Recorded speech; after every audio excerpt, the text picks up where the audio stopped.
مقدمة أخرى أقف فيها عند شرط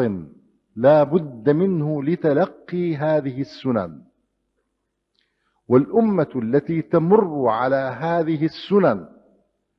مرور الكرام لا تنتفع بها ولا تتأملها ولا تتيقظ لها، فإنها لا تنتفع بها قليلا ولا كثيرا، إلا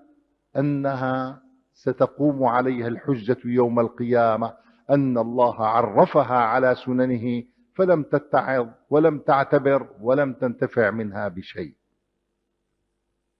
شرط لا بد منه للأمة حينما تتلقى هذه السنن عن الله عز وجل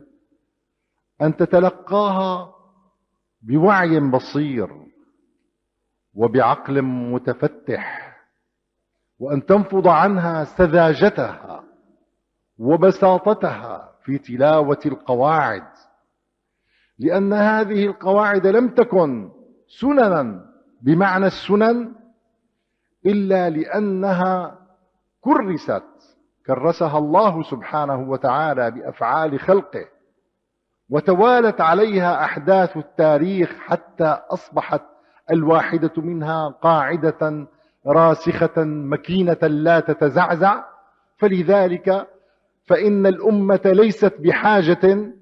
أن تعود أدراجها من أول الطريق أو أن تبدأ من الصفر، بل ينبغي أن تعلم أن هذه السنن الكونية إنما هي أمور بديهية ضرورية يقينية تجزم بها الأمة وتنطلق تبني عليها انطلاقتها ومسيرتها إلى الله سبحانه وتعالى في خوضها معارك النصر والتأييد والتمكين والعز من الله سبحانه وتعالى.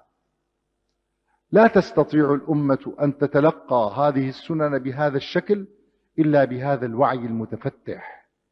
إلا بهذا التبصر. وفقدان الوعي عند الأمة أيها الإخوة، فقدان الوعي مصيبة من المصائب، بل هو أم المصائب كلها. حين تفقد الأمة وعيها تفتتن بكل دعوة وتنجرف وتنبعث وراء كل موجة. وحين تفقد الأمة وعيها تستكين وتذل لكل متسلط جبار لا يخشى الله سبحانه وتعالى. وحين تفقد الأمة وعيها ترضى بكل ضيم وتخضع لكل ظلم، ثم هي بعد ذلك كله تفقد تعقلها في وضع الأمور مواضعها، بل لا تستطيع بعد ذلك أن تميز بين العدو والصديق، ولا تستطيع أن تفرق بين الناصح والغشاش، بل تلدغ من جحر واحد كرات ومرات. لا تعتبر بالحوادث ولا تهزها النكبات ولا تقرأ التاريخ، وإن هي قرأته فإنها لا تتعظ به، ولا تتلو كتاب الله تبارك وتعالى، وإن هي تلته فإنها لا تتأمل آياته ولا تتدبر فيها، وإن تأملتها وتدبرتها فإنها لا تعمل بها. كل ذلك حينما تفقد الأمة وعيها والعياذ بالله. وتلقي سنن الله عز وجل لا بد أن يقترن بهذا الوعي الذي قامت عليه دعوة الإسلام، قامت عليه دعوة الإسلام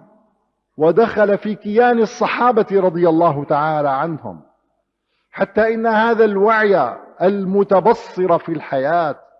أصبح إرثا يتلقاه الخلف عن السلف، حتى إن علماء الفقه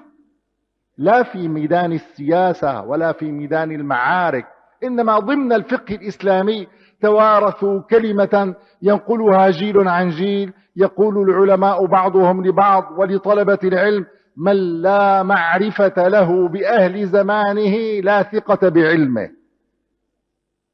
فهم يكرسون هذا المعنى أن المسألة ليست بكثرة قضايا العلم أو قضايا الفقه التي يكدسها العالم في دماغه ويرددها على لسانه، إنما إذا لم تقترن بمعرفة الزمان وأهل الزمان والفتن والبلايا وتغير الطبائع وتغير النفوس، فمن لا معرفة له بذلك فلا ثقة بأكداس العلم التي يكدسها في مخه ثم يتلوها ويلوكها بين الناس.